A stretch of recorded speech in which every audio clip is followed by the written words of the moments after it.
on that thread. Now, there could be many reasons why there's many votes or many comments or many discussions on Twitter. It could be that the article is controversial. It could be that it's completely wrong and people are just disagreeing with it.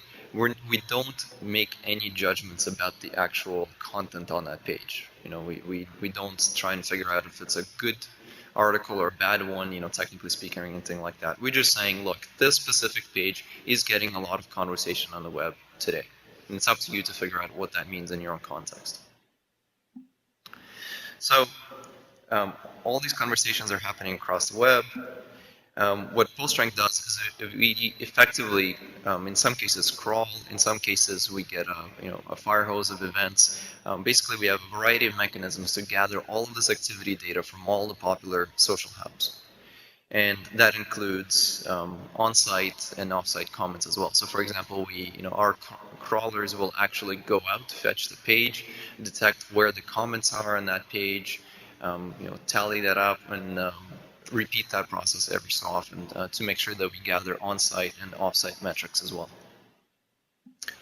So all in all, today we gather about 20 million plus activities. So this is across 20 plus kind of most popular social networks. So anything and everything popular that you can think of.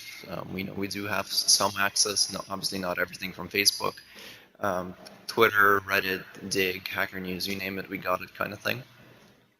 And we've been archiving all this data since we started. So we have an archive of about 9 billion URLs, or 9 billion activity events around URLs.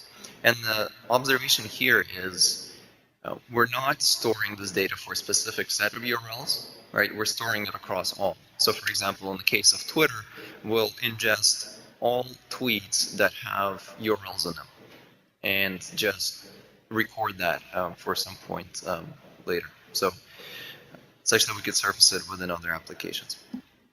So what exactly is an engagement event? It's, we've iterated through a number of approaches as to how to define engagement, but intuitively it's very simple, right? And there's a couple of components, broadly speaking, that make up an engagement event. One is the actual weight of an event, and this one is pretty simple, and it's arbitrary. And when we started, we basically looked at, okay, so now you have different ways of engaging with a page. You can link to it, right? You can bookmark it, you can comment on it, you can do all kinds of stuff.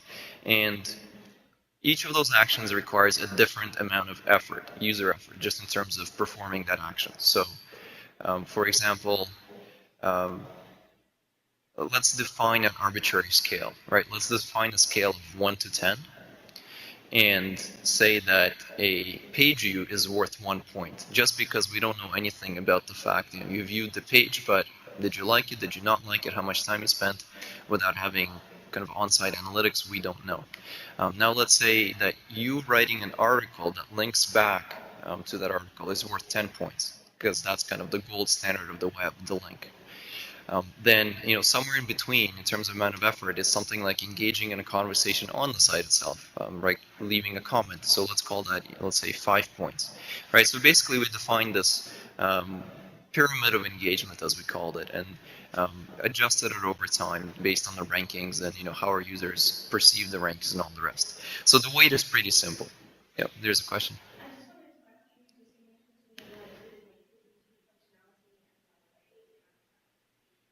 Sure. So the question is, do we distinguish between retweets and some other forms of engagement?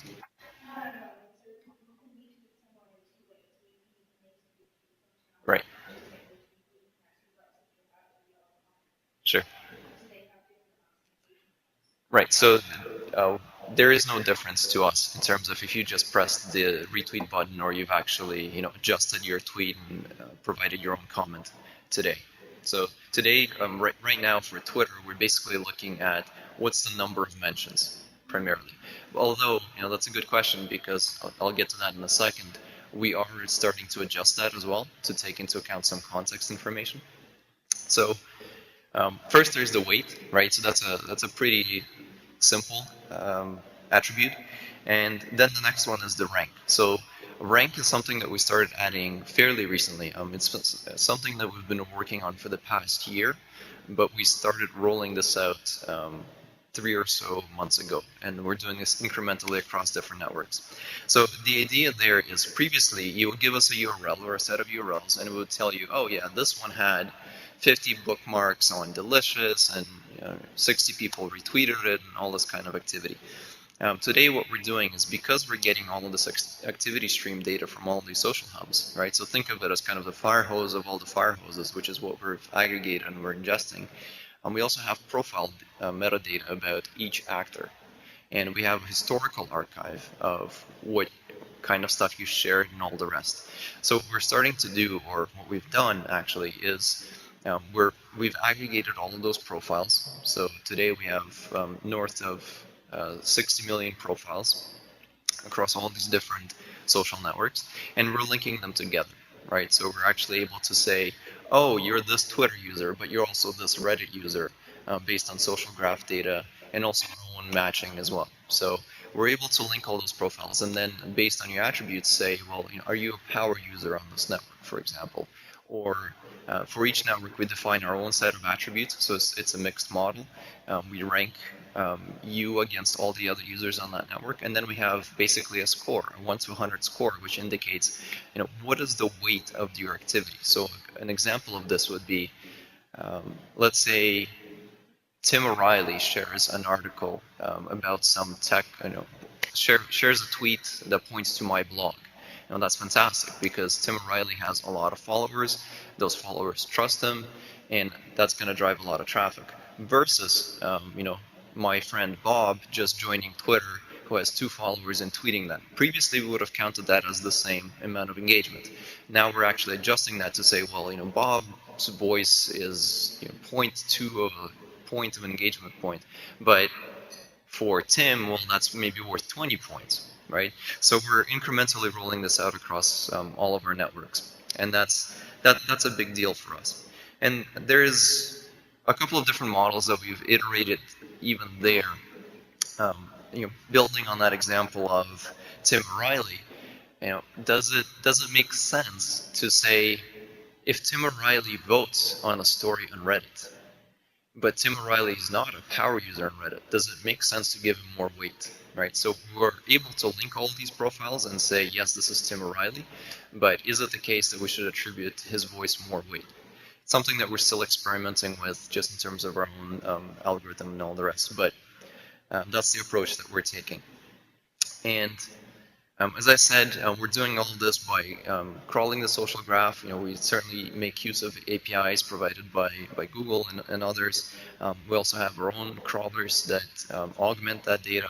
We have our own matching algorithms to cross-link all these profiles, because as great as the social graph is today, it's still very sparse. So we often have to do what we call a deep crawl across all these networks, find all the nicknames, and then make sure that they all line up, and with certain probability, and all the rest. And then in the future, where we actually want to get to, this is kind of the big audacious goal for us this year, is to start looking at context. And what that means is, because we have all of the activity that you've generated, we actually have a lot of metadata about what kind of stuff that you've done, or what kind of stuff that you like. So for example, if you follow me on Twitter, you'll very quickly discover that I tend to share a lot of programming, Ruby-related links.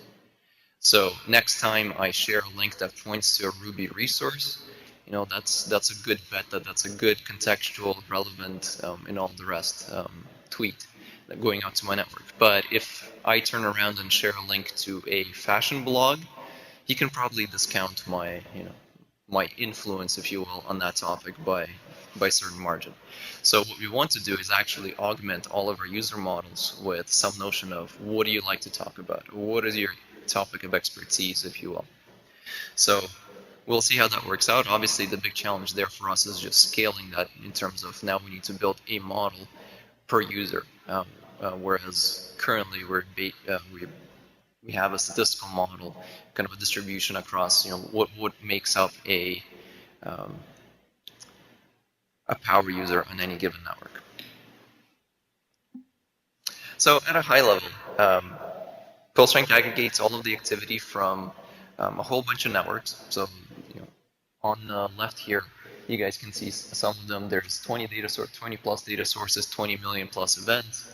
And then we process all of the data in real time and basically persist it in a variety of different ways to allow us to do different and interesting types of analysis. So at the very kind of bottom level, we store each individual event with a timestamp such that we could say, for this specific URL, here's the activity graph, or here's the time series of how this conversation has developed.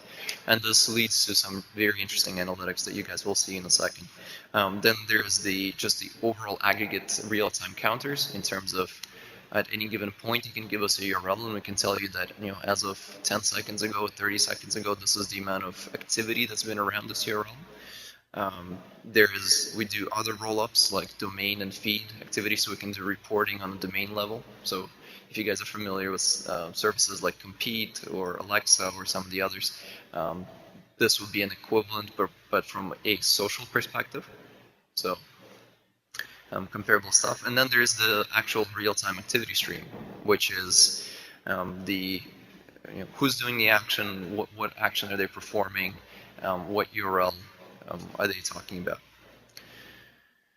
So at the very top level, that's what PostRank is all about. So we've been iterating on, let's find all of these conversations. The web is social. People are engaging with content in many different ways across many different sites.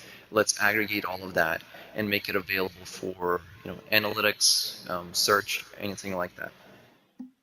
So here I actually want to show you some examples, and this is kind of the demo part of the presentation. And what I can do is, if the demo gods are good, I can actually show you some live examples instead of slides. So we have a fairly popular Google Reader plugin. I assume you guys use Google Reader. This is the original problem that I was trying to solve for myself, right? I made this observation that I was using all of the social data to basically adjust my own writing in terms of here's content that my readers liked, here's what they didn't like, so on and so forth.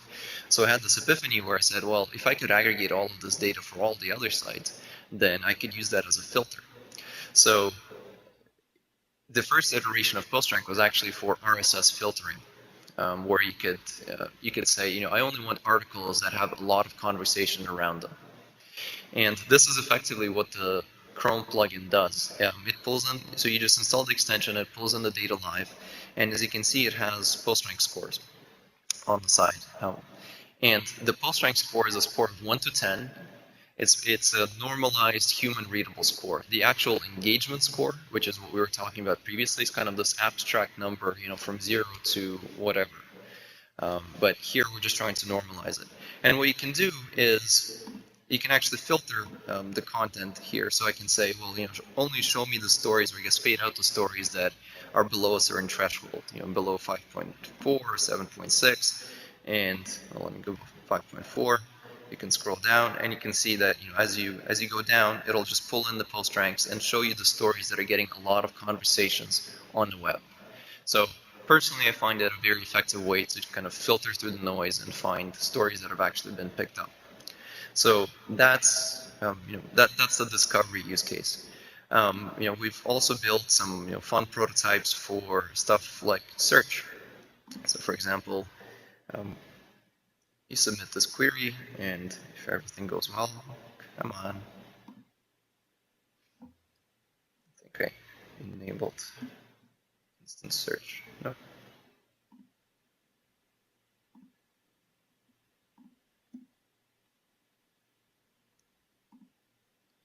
Shouldn't have reloaded. There we go. So as the search results are pulled in, we also pull in our metadata about, what do we know about this URL? Has it been shared on any social networks and all the rest? And here's an interesting example. So this is Matt Cuts, tons and tons of engagement, 100 plus comments on this page, lots of trackbacks across all the networks and all the rest. And to me, this one stands out because it has 3,000 engagement points, which is kind of our own measure, and compared to everything else on the page, it's much less. So you can imagine how you can play with the sort of data and figure out which of the URLs that are getting a lot of attention. Likewise, if you use sites like Hacker News or Reddit, you can also use a plugin to detect which stories are getting a lot of conversation on the web. So sometimes it's just interesting to compare what different networks like to talk about or share and all the rest. Now we've done stuff like top post widgets for publishers. So one other aspect that PostRank does, which I haven't described yet, is we actually index RSS feeds as well. So we make that content searchable. So as a publisher, you can come in and you can get one of these widgets. So for example, I can grab my own. This is my own site. It preloads it here. So what it does is show you a dynamic list of the top stories that shared the most or generated the most conversations across my site. And then you can also do search. So, oops. So for example, I've written a couple of articles about this, the ZeroMQ framework. So you can do the search, and it'll search the archive, find articles that talk about ZeroMQ, and then sort them by engagement. So that's kind of a fun demo. And these are what I would call, we don't have 20% time, but these are weekend projects. So scratching an itch. The latest one that we did, something that's near and dear to my heart, is I tend to watch a lot of TED Talks. We launched this last week where we said, well, hey, there's like thousands of these things. Let's actually apply our own data and sort them by engagement. Which are the ones that generate the most conversations. So you can, for example, navigate into the technology section and get a list of 300 plus or whatever it is talks sorted by the amount of conversation that they've generated on the web. So these are all kind of examples of, we have these APIs, we have all this metadata about how are people engaging, what are they doing with this content on the web. Let's apply it. And this is a product that we've built, so PostRank Analytics. Couple of observations that we made early on.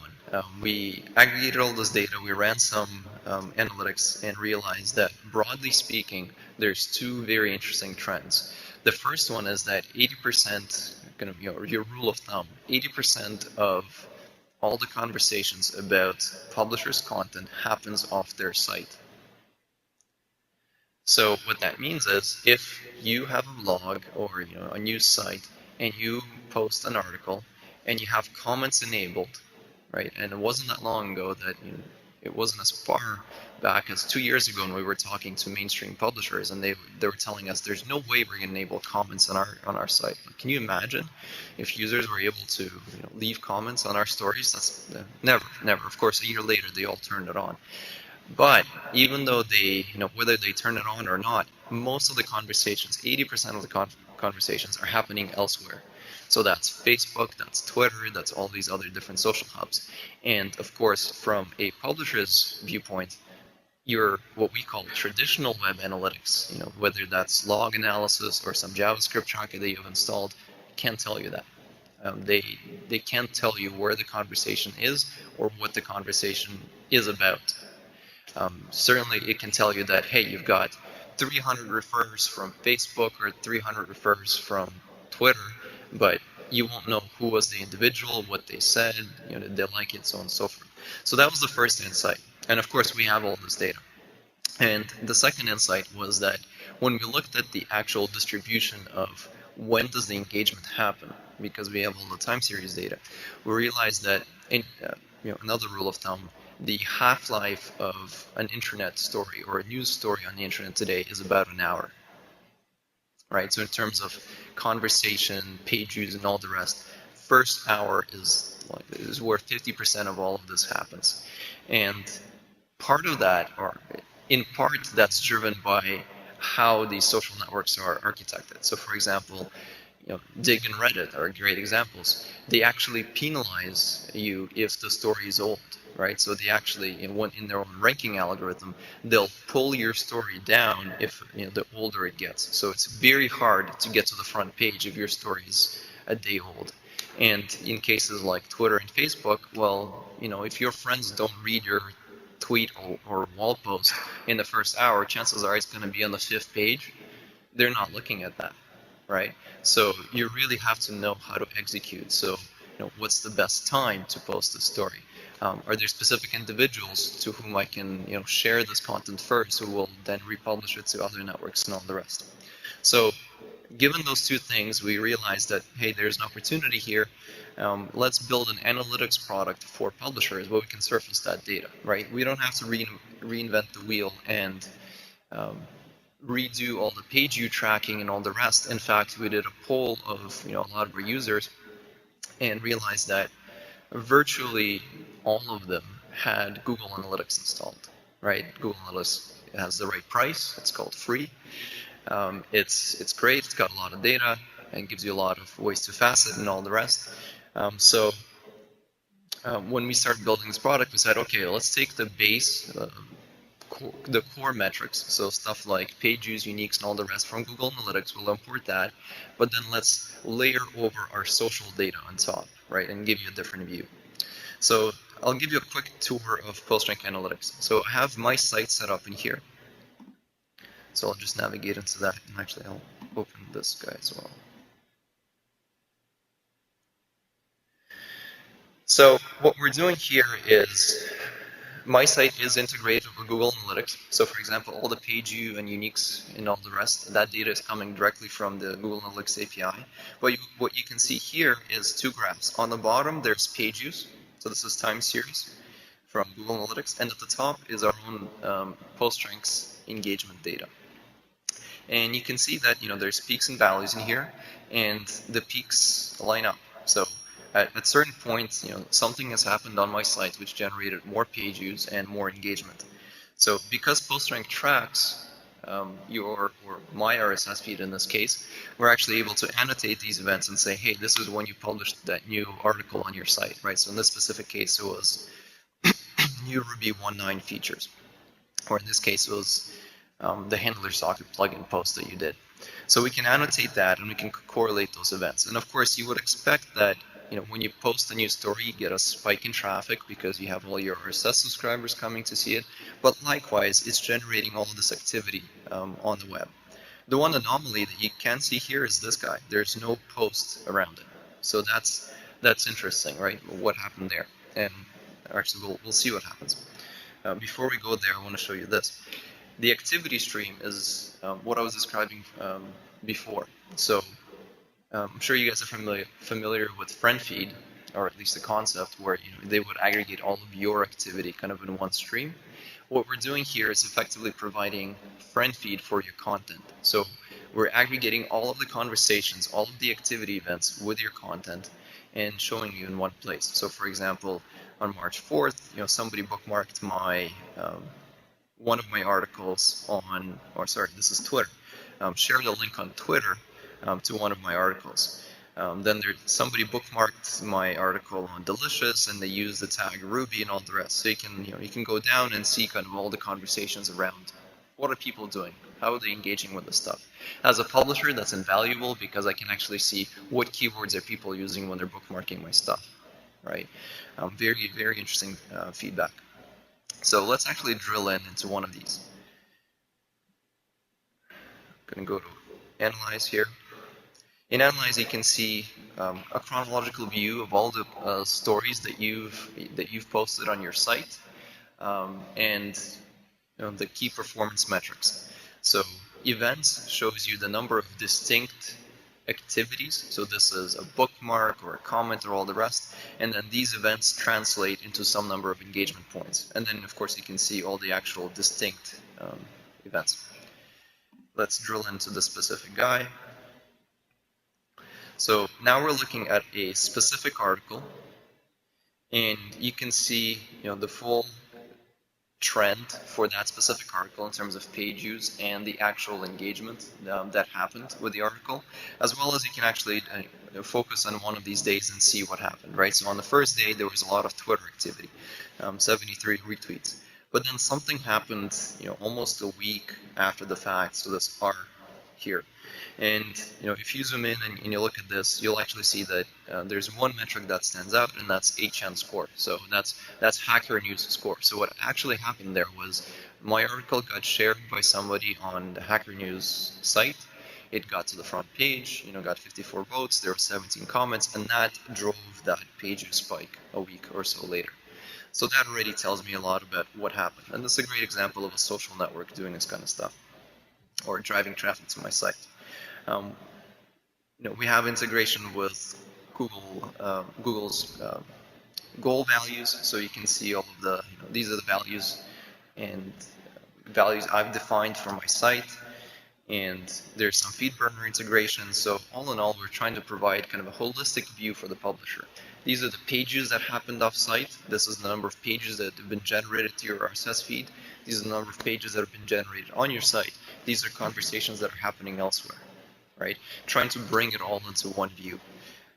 And that's, this data is invaluable to publishers because it allows them to see all of the conversations at once. And social is becoming more and more important as a traffic driver for a lot of these. Now, we also provide some other functionality, like you can look at your 3-month trends. So for example, you can see that 44% of all of my engagement, or at least my audience engagement, is happening on Twitter. Delicious is big, Hacker News is big. So you kind of get a visual breakdown of where are people engaging with my content, what kind of the tags, keywords that are generating the most engagement. And in this case, there's only one author, myself, so I get 100% of all of the engagement. Yay. Optimize is an interesting section for us. What we found was most publishers today don't understand social, or how to engage with social. And this comes down to even just plain education, right? Somebody starts a blog on knitting, and believe it or not, there's thousands of blogs in knitting. They have no idea how to engage on all these different social hubs. So the kind of information they're looking for is very basic at some level, right? They just need to understand what are the demographics. How do I actually distribute my content on Facebook? Is there something I can do? Is there a plugin I can install? Is there a specific set of things I could do? And so we provide all that information, but we also show you your influencers, or people who are already engaging with your content on these sites. So, hey, maybe you've never done anything on Facebook, but here's an individual that has shared 10 links to your content. Maybe you should engage them in conversation, right? And next time you publish an article, push it out to them early. Why not, right? They'll distribute it to their own followers. So you can go through all the networks, find out the demographics, and all the rest. Now, if I go back to the beginning, when we launched this product, we allowed each account to have up to 5 sites. And our thinking was, well, we'll actually get users who have 5 sites, we'll add all of them and track their analytics. Turns out what almost everybody is doing with this setup is they're putting in their site, and then they're putting in 4 of their competitors. And this is a really interesting and key insight and differentiator for us at PostRank. All of the data that we collect is public, right? Which means that we can provide virtually all of the same data that you just saw from my own site for any site. We can show you the conversation about your competitors. We can show you all the trending information and all the rest. You don't have to install, in fact, even when you install this on your own site, you don't have to install the JavaScript tracker. All of the data is already there, right? It's already sitting in our database. So for example, I can click into the Google Analytics blog, right? And in this case, I don't have access to the actual Google Analytics data, but that's okay, because I still have all the PostRank data. So you can hover over any one of these, and you can see all the posts that have been generated, all the engagement that's been generated. You can see the activity stream. What are people saying about this content that's being generated? And you can also drill into any one of these posts and see what happened, right? Okay, well, there's been a lot of conversation on Twitter. You can read the actual comments and all the rest. So in practice, this is an incredibly valuable tool for publishers to look at their competition and figure out that, oh, hey, they wrote this article yesterday on this topic. It's got all this engagement. and they can use that as a feedback loop into their own editorial process or whatever. One thing I didn't demo is custom pages. So the idea with custom pages is just like what you just saw with Google Analytics here, you can add any page, right? So we don't limit you to say, oh, you only have to track pages on your site. If you produced a fantastic YouTube video, you can just put it in, or if you have a PDF link, you can give us that link and we can tell you that, hey, if people are sharing tweets that point directly to your PDF, we can still get you that data. So it's on-site and off-site kind of all rolled into one. So that's been a very, very popular feature for us. So let me go back here. So we talked about search.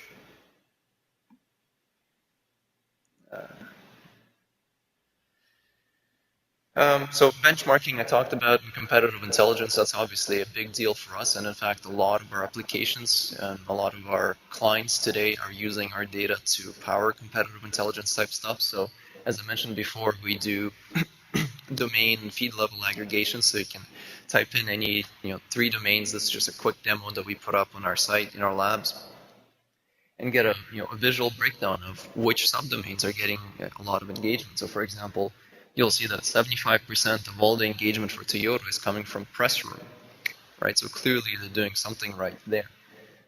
So there's analytics at that level, where we do track RSS feeds, we do have all the content indexed. So in fact, we do have a blog search engine, if you will, under the hood. We don't tend to talk about it just because that's not the primary use case. So we don't really surface it in that way. But we're able to rank sites. So for example, if you have a list of sites related to any particular topic, be that web analytics or wine blogs or anything like that, we're able to do all the analytics in real time. And then we talked about the actual PostRank Analytics, all the trending and on and off-site conversations, activity stream, and benchmarking. So at this point, I'll take a brief pause. Any questions? No? All good?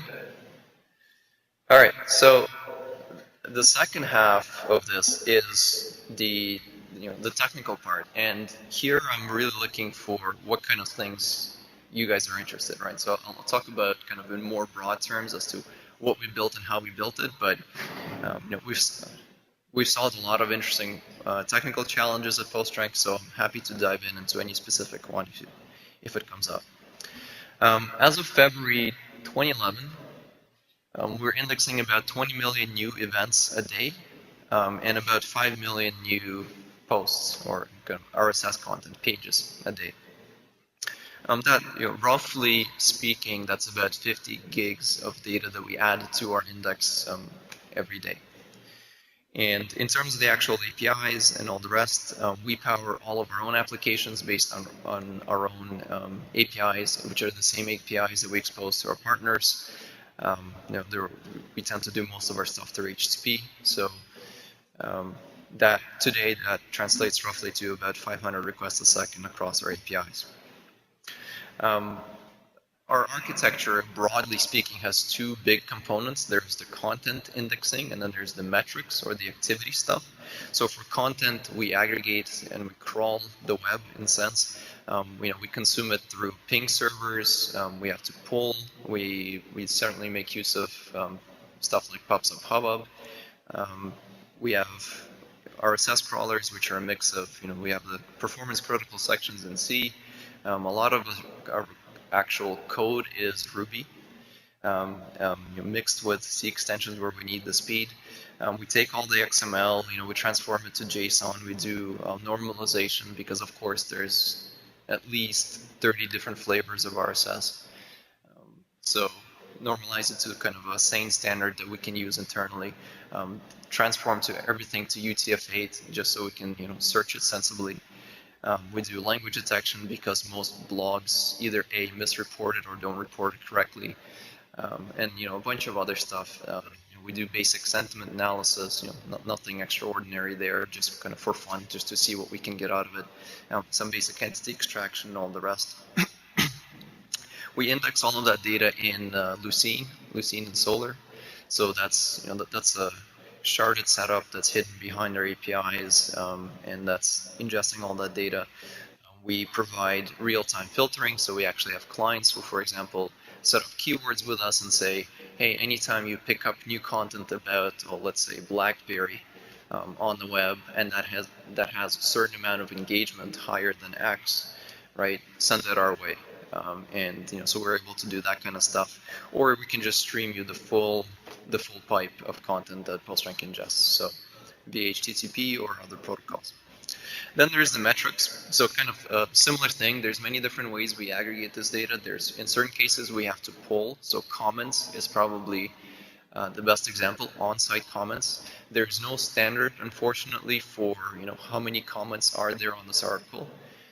So we actually have our own scheduling system and all the rest, where once a new story is generated, we throw it into our scheduler, and then we periodically go back and check how many comments the story has generated, and that's based on the amount of activity that the story has generated. So if there's a lot of conversation around the story, we'll check it frequently.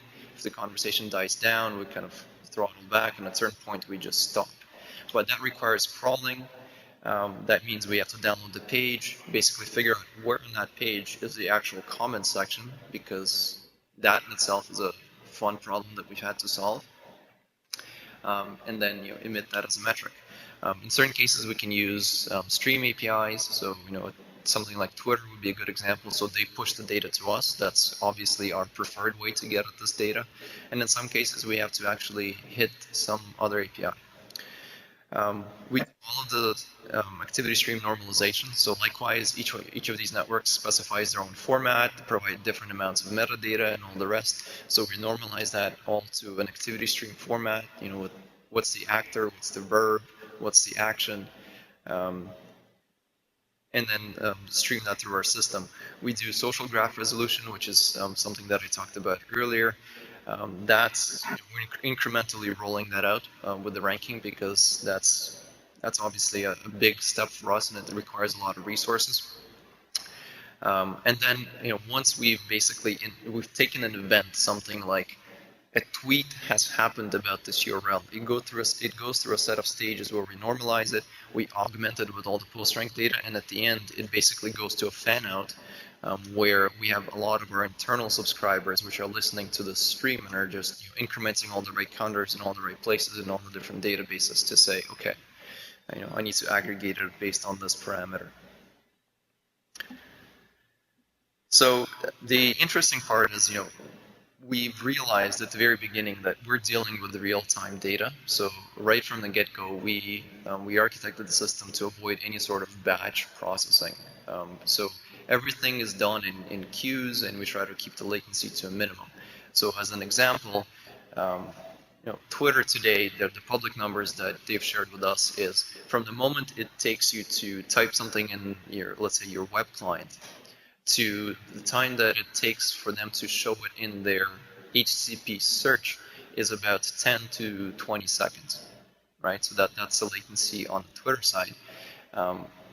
So it takes us 20 seconds to get it in the real-time stream, and then from the moment it hits our servers, it takes us anywhere between 20 seconds to maybe up to a minute to index it in all of our APIs. So roughly within a minute of the tweet being sent out, it's available within our APIs when you hit the APIs. So that obviously creates a lot of caching problems and all the rest, but we try to be aggressive, but also make sure that we deliver timely data. So needless to say, databases have always been kind of the arch nemesis for everything that we do, right? Just in terms of throughput and all the rest. This is kind of a fun graphic. I don't know how well you guys can see that. We put together this fun infographic at the end of the year just to showcase what it is that we're doing, what kind of data we're processing. So fortunately hard to see, but I'll read out some of them. 20 million 20 million new engagement events a day, about 240 comment checks a second. What else is interesting in here? about 150 feed checks a second. Our actual, a lot of our processing is done through message queues. So our primary message queue is handling about 3,500 messages per second. So between all the subscribers and all the rest, and our own scheduling system is processing about 1,000 jobs a second. So all in all, it's not a trivial system. So we're somewhere in the neighborhood of about 16 to 20 megabytes a second in terms of the data that we're pushing through our full stack. To actually make all of this work, so I did mention that we've built a lot of our stuff with Ruby or around Ruby. Having said that, we certainly pushed the VM in terms of what it's capable of doing, and we had to build a lot of our own tooling around to make this work.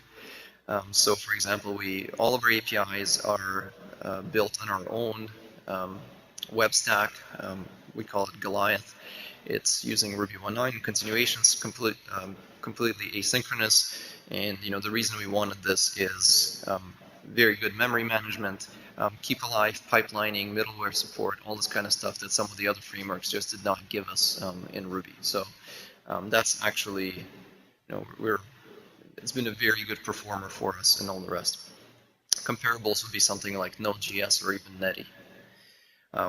We have our own HTTP library, same reasons. We didn't find all the features that we needed, so we do make use of stuff like keep alive and pipelining and all the rest. So we want to make sure that we have all of that covered. So, and there's a whole lot of other projects that we've built in the process. Anything from Ruby bindings to Bloom filters to proxies to WebSocket servers and all this kind of stuff. So a lot of this code is available on our labs page and also on our GitHub accounts as well. In terms of just kind of a soup of names of the types of technologies that we use today, so I mentioned Ruby and C and C++ extensions where it makes sense. The actual web UIs, so for example, the analytics product that I showed you are built in Ruby on Rails. Rails is great for the kind of stuff that it's designed to do. For the actual API and kind of data level access, we run on our own Goliath stack. So in fact, Ruby on Rails talks through HTTP services to our Goliath stack most of the time. Indexing and search, I mentioned Lucene and Solr.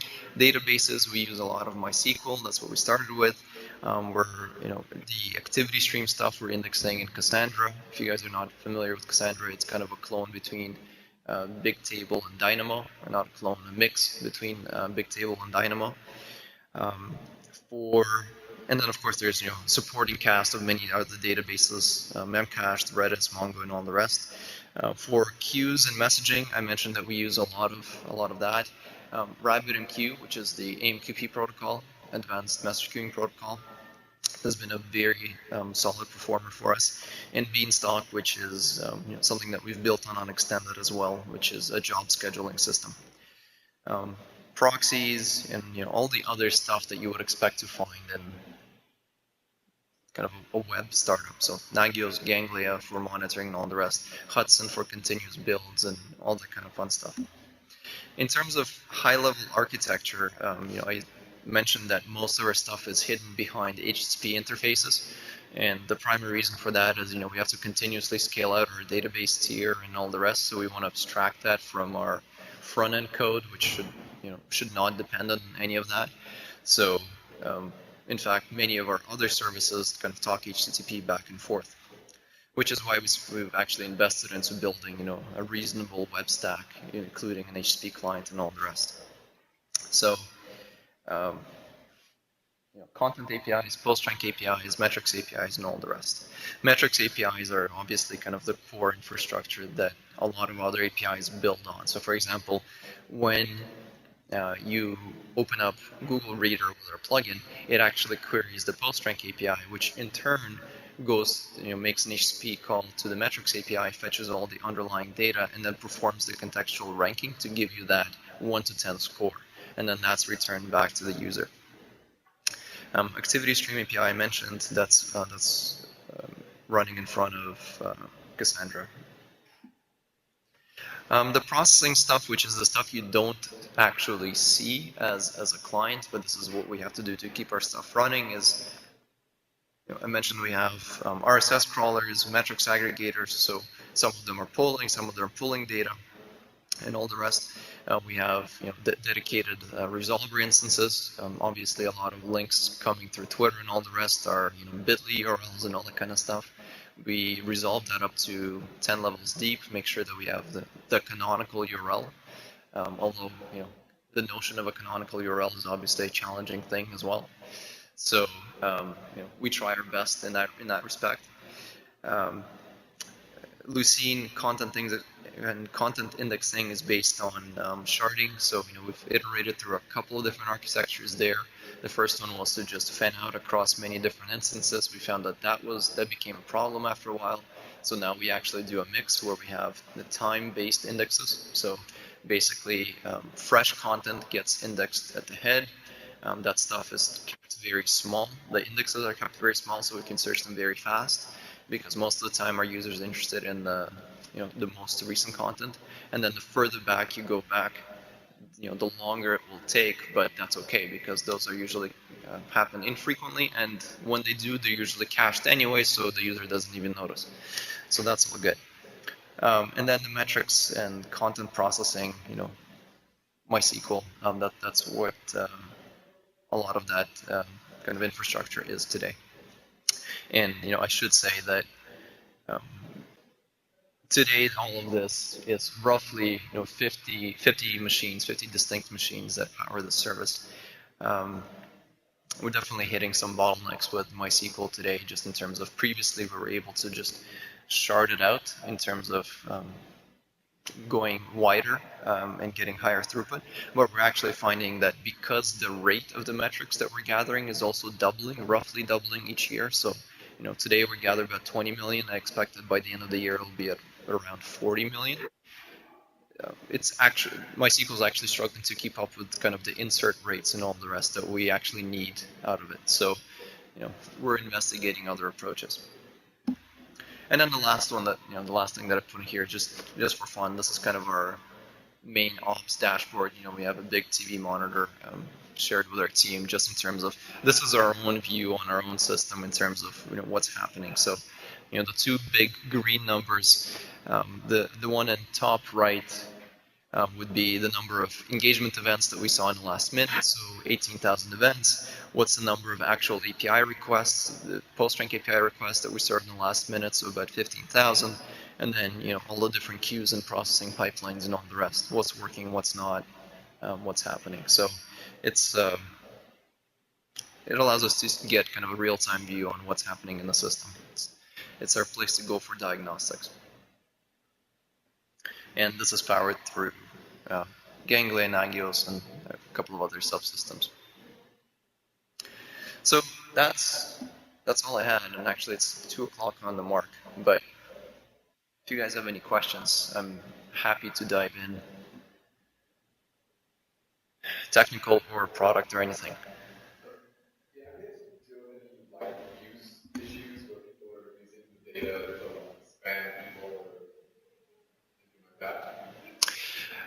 So spam was an interesting challenge for us. We certainly had users try to game our system, right? So they want to get a higher. So for example, I showed you one screenshot. Just pull it up here. This guy right here.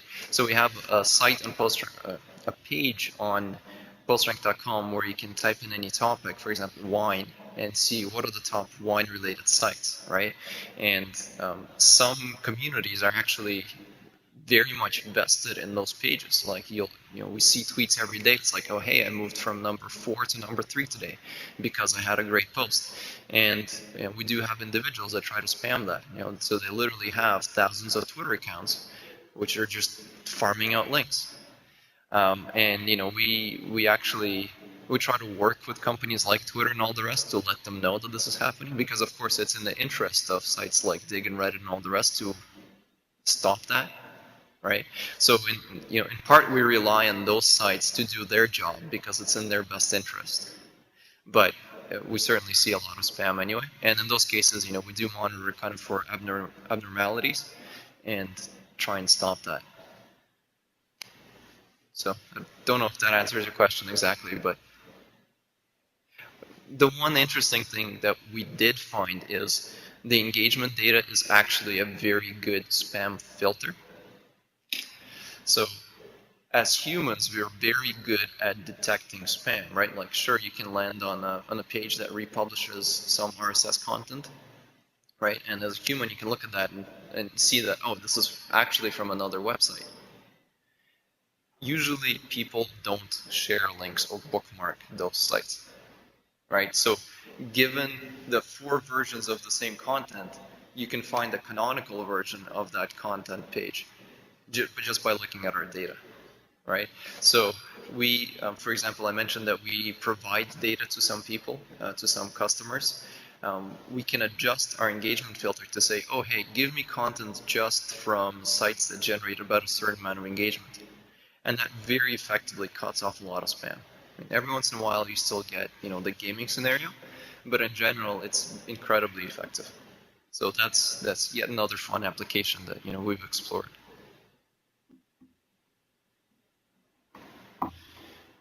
Anything else? Do you guys use Ruby at all? Because you should. No, I guess you're a Python shop. And everything else, of course. All right, well, thank you. I'll be around for a little while, so if you guys have any questions, then feel free to ask.